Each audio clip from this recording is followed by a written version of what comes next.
चंद्रमा की सतह पर होगी जोरदार टक्कर। क्या चंद्रयान 3 और लूना 25 आपस में टकरा जाएंगे? क्या एक ही दिन एक ही जगह पर चंद्रयान 3 और लूना 25 चंद्रमा पर लैंड करेंगे? जानेंगे सारे सवालों का जवाब और इस वीडियो में देखेंगे कि चंद्रयान 3 और लूना 25 इस समय कहां पर हैं और चंद्रमा से इनकी दूरी कितनी है। उससे पहले अगर आप भी चाहते हैं कि हमारा चंद्रयान 3 चंद्रमा पर सफलतापूर्वक लैंड कर जाए तो वीडियो को लाइक कर दीजिए। हमारा बाहुबली चंद्रयान 3 आसमान में दहाड़ मारते हुए चंद्रमा की चौथी कक्षा में प्रवेश कर चुका है, जहां से चंद्रमा की दूरी बहुत ही कम रह जाती है। अगर हमारा चंद्रयान 3 चंद्रमा के साउथ पोल पर सफलतापूर्वक लैंड कर जाता है तो भारत चंद्रमा के साउथ पोल पर जाने वाला पहला देश बन जाएगा। इससे पहले चंद्रमा के साउथ पोल पर अभी तक कोई भी देश अपना मून मिशन लॉन्च नहीं किया था। यह हमारे देश के लिए बहुत ही बड़ी खुशखबरी होगी। लेकिन दोस्तों, हमारे लिए एक बुरी खबर है।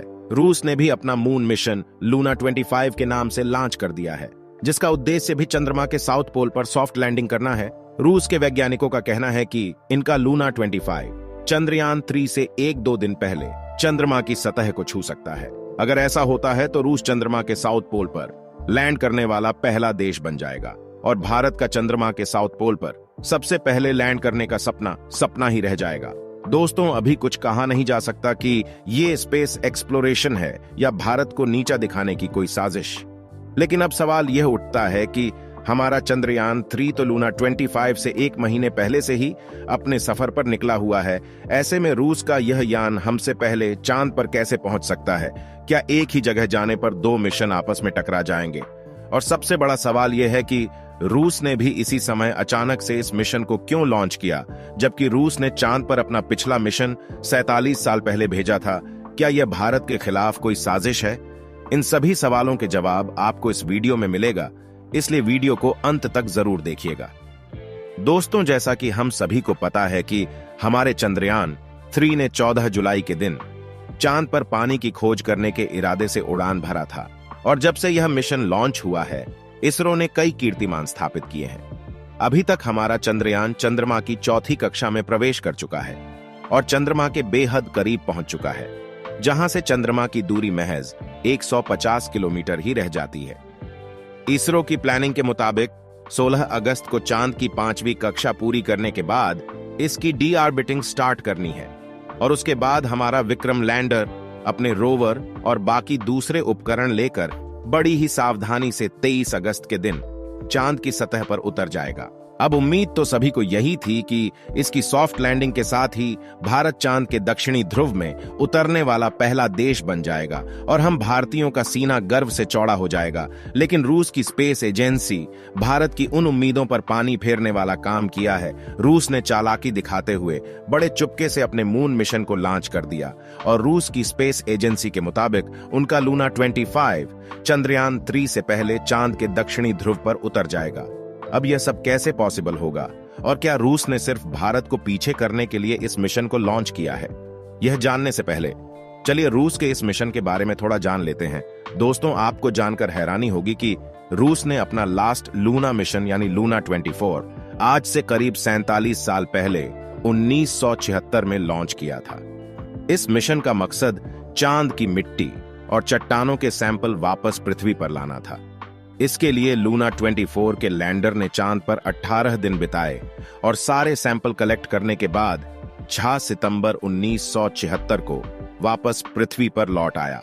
रूस का यह मिशन पूरी तरह सक्सेसफुल रहा था, लेकिन 47 साल बाद एक बार फिर से रूस ने अपना मून मिशन लूना 25 के नाम से 11 अगस्त को लॉन्च कर दिया है।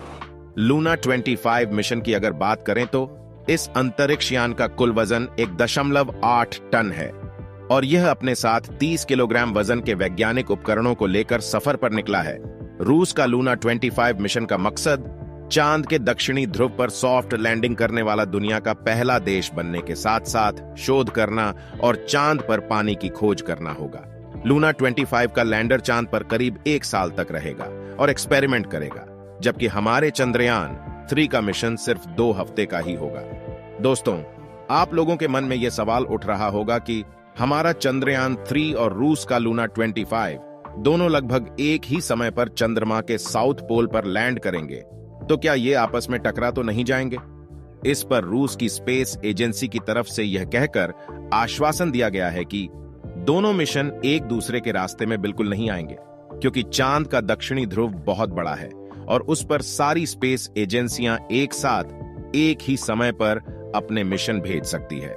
इसके अलावा रूस की स्पेस एजेंसी की तरफ से यह भी बताया गया है कि उनका लूना 25 5 दिन के अंदर चांद के ऑन ऑर्बिट में पहुंच जाएगा, यानी 16 अगस्त तक लूना 25 चांद की कक्षा में प्रवेश कर जाएगा और इसके बाद 4 से 5 दिन चांद के ऑन ऑर्बिट में रहने के बाद ये चांद की सतह पर सफलतापूर्वक लैंड कर जाएगा। इसका सीधा मतलब यह है कि अगर सब कुछ सही रहा तो लूना 25 हमारे चंद्रयान से करीब 1-2 दिन पहले चांद की सतह पर उतर चुका होगा और ऐसा करते ही रूस चांद के दक्षिणी ध्रुव पर पहुंचने वाला पहला देश बन जाएगा। लेकिन अब सवाल यह उठता है कि चंद्रयान 3 तो लूना 25 से करीबन 1 महीने पहले लॉन्च किया गया है, तो लूना 25 चंद्रमा पर हमारे चंद्रयान से पहले कैसे पहुंचेगा? दोस्तों, आपको बता दें कि रूस का लूना 25 एक बेहद पावरफुल और बड़े रॉकेट से लॉन्च किया गया है, जिसके चलते लूना 25 पृथ्वी का एक ही चक्कर लगाकर चंद्रमा की कक्षा में प्रवेश कर गया और हमारा चंद्रयान 3 कम पावरफुल और एक छोटे रॉकेट से लॉन्च किया गया, जिसके चलते चंद्रयान 3 को चंद्रमा की कक्षा में जाने के लिए पृथ्वी के कई चक्कर लगाने पड़े। पर आपको बता दें, हमारे मून मिशन की कुल लागत 615 करोड़ रुपए ही है, जबकि रूस के मून मिशन की कुल लागत 2000 करोड़ से भी ज्यादा है। जहां 600 करोड़ में बॉलीवुड की एक मूवी बनाने में खर्च हो जाता है, वही हमारे भारत के वैज्ञानिक उतने ही पैसों में अपने मून मिशन को चंद्रमा पर भेज रहे हैं। हमारे भारत के वैज्ञानिकों के लिए एक लाइक तो बनता है। अब अंत में सबसे बड़ा सवाल यही रह जाता है कि रूस ने अपने मून मिशन को उसी समय क्यों लॉन्च किया जब भारत का चंद्रयान चंद्रमा की कक्षा में प्रवेश कर चुका था। क्या रूस भारत को चंद्रमा के साउथ पोल पर सबसे पहले पहुंचने से रोकना चाहता है? अगर हम रूस से इस सवाल का जवाब मांगेंगे तो रूस कभी नहीं कहेगा कि इस मिशन के पीछे उसका कोई ऐसा मकसद है। लेकिन अगर हम थोड़ा सा पीछे जाकर रूस का इतिहास देखेंगे तो सब आईने की तरह साफ हो जाएगा कि रूस ने अपने मून मिशन को क्यों लॉन्च किया है। रूस और अमेरिका का इतिहास कुछ ऐसा ही रहा है कि वह स्पेस एक्सप्लोरेशन के मामले में हमेशा नंबर 1 पर रहना चाहते हैं। यहां तक कि 1951 से लेकर 1975 के बीच स्पेस एक्सप्लोरेशन के फील्ड में अमेरिका और सोवियत यूनियन के बीच मुकाबला भी चल रहा था। दोनों ही देश कुछ भी करके एक दूसरे से आगे निकलना चाहते थे, जिसके चलते एस्ट्रोनॉट्स और बहुत से बेजुबान जानवरों को अपनी जान भी गंवानी पड़ी थी। ऐसे में हमारा यह सोचना बिल्कुल गलत नहीं होगा कि रूस ने अपने मून मिशन को चंद्रमा के साउथ पोल पर सबसे पहले पहुंचने के लिए ही लॉन्च किया है। हालांकि रूस का कहना है कि वह अपने इस मून मिशन को 2021 में ही लॉन्च करने वाला था, लेकिन रूस और यूक्रेन के बीच लंबे समय तक युद्ध चलने के कारण उसने अपने मून मिशन को डिले कर दिया था। आपको क्या लगता है, आखिर रूस ने अपने मून मिशन को उसी समय क्यों लॉन्च किया जब भारत का चंद्रयान चंद्रमा के दक्षिणी ध्रुव पर सबसे पहले पहुंचने वाला था? अपनी राय कमेंट में जरूर बताएं। और आपको क्या लगता है कि चंद्रमा के दक्षिणी ध्रुव पर कौन सा यान सबसे पहले पहुंचेगा, हमारा चंद्रयान 3 या रूस का लूना 25? दोस्तों, आज की वीडियो यहीं पर समाप्त करते हैं। वीडियो पसंद आई हो तो वीडियो को लाइक करके दोस्तों को भी शेयर करें।